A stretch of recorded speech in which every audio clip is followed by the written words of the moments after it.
The blade whispers across the ice, a clean, sharp sound of pure potential. A skater leaps, suspended for a moment in a perfect spiral, a champion in the making. Then, the sound of tearing metal, a sickening crunch, and silence. A silence that would echo for decades. February 15th, 1961. A day that began with celebration and ended in disbelief. At Idlewild Airport in New York, America's brightest figure skating stars gathered, their faces beaming with excitement. They were a family of 18 skaters, accompanied by coaches, officials, and their own loved ones, all bound for the World Championships in Prague. They were the absolute best, the future of a sport, boarding Sabena Flight 548 with dreams of gold medals. At the gate, they waved goodbye to cheering crowds and proud family members, a final frozen image of hope before they ascended into the clouds. They would never be seen alive again. Among them was 16-year-old Lawrence Owen. Just weeks earlier, her face had graced the cover of Sports Illustrated with the headline, "America's Most Exciting Skater." She was a prodigy, a ballerina on ice, poised to conquer the world. On the flight with her were her older sister, Maribel, a pairs champion, and their mother, Maribel Vincent Owen, a legendary coach and former Olympian. 3 generations of skating royalty, together on a single flight.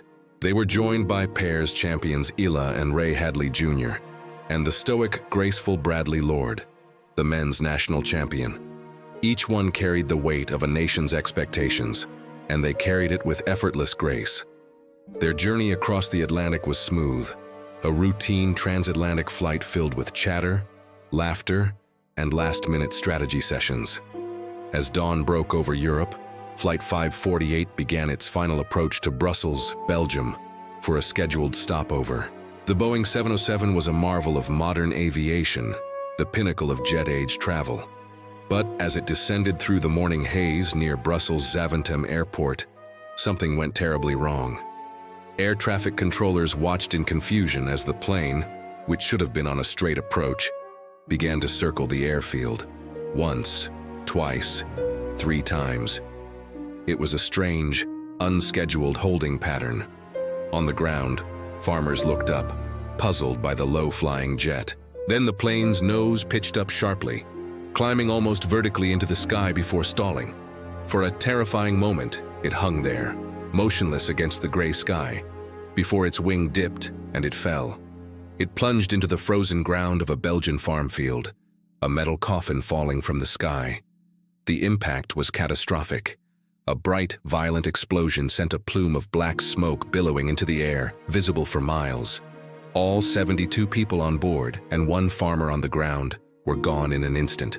Rescue workers who rushed to the scene were met with a landscape of complete devastation.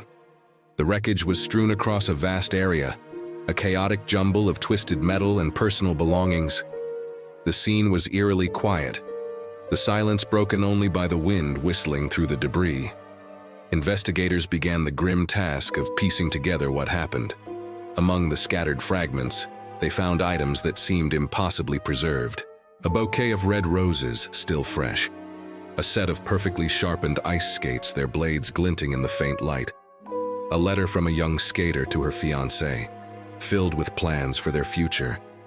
These were not just objects, they were ghosts of the lives that had been so violently extinguished. They were haunting reminders of the celebration that had turned into a global tragedy.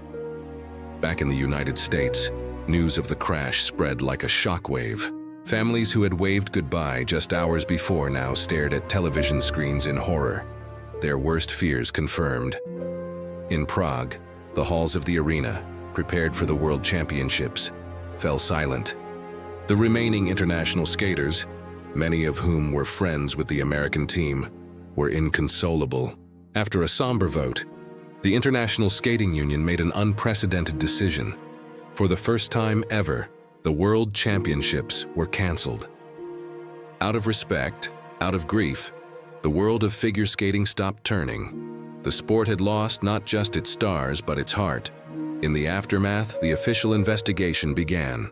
The Federal Aviation Administration and Belgian authorities combed through every piece of the wreckage.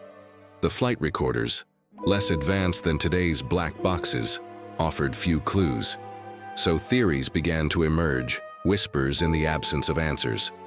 The official report, released years later, would list the cause as undetermined, but many experts pointed to a possible mechanical failure.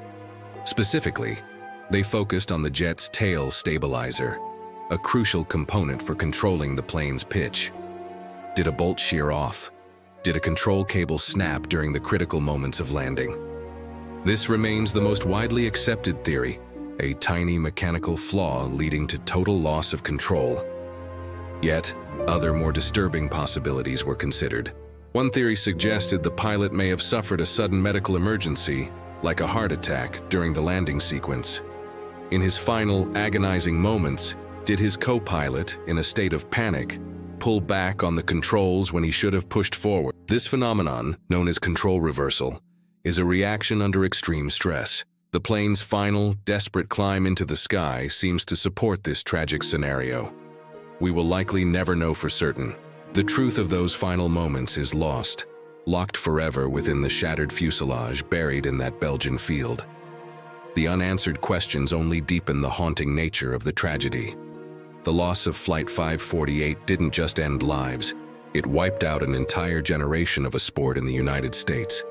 The 18 skaters were the national champions, the silver medalists, the rising stars. Their coaches were the mentors who held the institutional knowledge of the sport. In one single fiery moment, the U.S. figure skating program was reset to zero. The nation had no elite skaters left to send to the next year's World Championships. The foundation had crumbled, but from the ashes, something remarkable began to grow. A new generation, inspired by the memory of those they had lost, stepped onto the ice. Young skaters like Peggy Fleming and Scott Allen, who were just juniors at the time, were suddenly thrust into the senior ranks, tasked with rebuilding a legacy from scratch. This rebuilding process was long and difficult. Every competition was shadowed by the ghosts of 1961. Every victory felt bittersweet. A memorial fund was established, using the insurance money from the crash to support the next wave of athletes. It became a living tribute, ensuring that the dreams of the fallen team would be carried forward.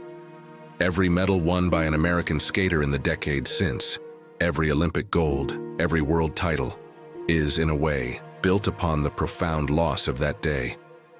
The legacy of the 1961 team isn't just one of tragedy, it's one of resilience, a testament to how a community can honor its dead by forging a new future.